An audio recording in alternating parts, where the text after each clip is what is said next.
भारत एक धार्मिक देश है जहां मंदिरों का महत्व अत्यंत मान्य है।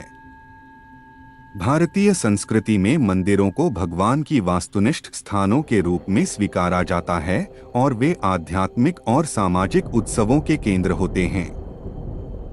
भारत देश के विभिन्न हिस्सों में कई मंदिर हैं, लेकिन भारत के सबसे धनी मंदिर की बात करने पर हमारा ध्यान प्राथमिकता से श्री पद्मनाभस्वामी मंदिर पर जाता है।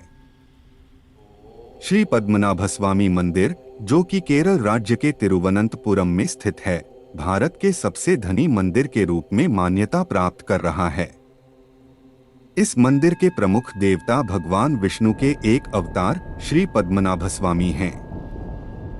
मंदिर का इतिहास लगभग 1000 वर्ष पुराना है और यह मंदिर नागर शैली में निर्मित है, जिसे राजस्थानी और तमिल नागर स्टाइल में सुंदर विशालकाय मंदिर भी कहा जाता है। ये मंदिर अपने गुप्त और रहस्यमयी तिजोरी को लेकर खबरों में बना रहता है। पद्मनाभ स्वामी मंदिर भारत के सबसे अमीर हिंदू मंदिरों में से एक है, जो भगवान विष्णु को समर्पित है। प्राचीन रहस्यमय ग्रंथों के अनुसार मंदिर में 6 तहखाने मौजूद हैं। पौराणिक कथाओं के अनुसार मंदिर को एक प्राचीन शाप से दूषित कर दिया गया था। कहा जाता है कि मंदिर का सारा खजाना इन 6 अलग अलग तहखानों में रखा हुआ है। चलिए आपको इस मंदिर के बारे में कुछ दिलचस्प बातें बताते हैं। मंदिर की उत्पत्ति के बारे में इतिहासकार अलग अलग हैं। कुछ लोग कहते हैं कि पद्मनाभस्वामी मंदिर 8वीं शताब्दी का है। जो संरचना अभी बनी हुई है उसके बारे में कहा जाता है कि इसे 18वीं शताब्दी में त्रावणकोर महाराजा मार्तंड वर्मा द्वारा बनाया गया था। तब से मंदिर का मैनेजमेंट त्रावणकोर शाही परिवार के वंशजों द्वारा संचालित एक ट्रस्ट द्वारा किया जाता है। पद्मनाभ स्वामी मंदिर के गर्भगृह के नीचे 6 बड़े बड़े गुप्त वॉल्ट या तहखाने बने हुए हैं। 2011 में एक सेवानिवृत्त आईपीएस अधिकारी सुंदर राजन ने मंदिर के खजाने की जांच के लिए सुप्रीम कोर्ट में याचिका दायर की थी। इसके लिए सुप्रीम कोर्ट ने खजाने के बारे में पता लगाने के लिए 7 सदस्यीय कमेटी का गठन किया। तलाशी लेने पर उन्होंने 6 तहखानों की तलाशी ली, जिनके दरवाजे लोहे के बने थे और उन्हें खोलने की सीमित थी। कमेटी द्वारा उन्हें एक बी, सी, डी, ई और एफ नाम दिया था।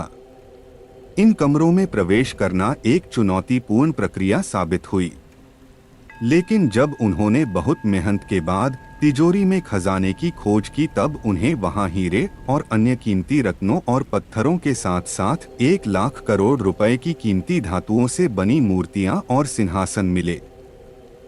तिजोरी बी के दरवाजे को नहीं खोला गया। ऐसा माना जाता है कि जो कोई भी उसे खोलने की कोशिश करेगा, उसे कई समस्याओं का सामना करना पड़ेगा।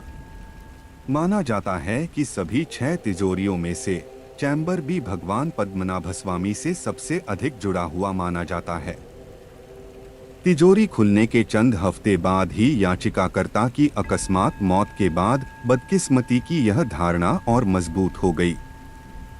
ऐसा माना जाता है कि तिजोरी बी की रक्षा नागों, एक पौराणिक पिशाच और अन्य अलौकिक देवताओं द्वारा की जा रही है। उन्हें तिजोरी का संरक्षक माना जाता है और ऐसा कहा जाता है कि जो कोई भी दरवाजे को खोलने का प्रयास करेगा, वह अपने लिए कई समस्याओं को आमंत्रित करेगा। सदियों पहले जब मंदिर प्रबंधन ने कल्लारा बी को खोलने की कोशिश की, तो उन्हें लहरों की आवाजें सुनाई दी। जब ये तहखाना रहस्यमय और डरावना लगने लगा, तब उन्होंने अपना फैसला बदलकर वापस इसे बंद करने का निर्णय लिया। 1930 के दशक में जब लुटेरों का एक गिरोह मंदिर को लूटने गया, तो उन्होंने देखा कि सांप उनकी ओर आ रहे हैं। ऐसा माना जाता है कि प्राचीन काल के संतों ने शक्तिशाली नागा पासम मंत्र का जाप करके कक्ष के प्रवेश द्वार को सील कर दिया था।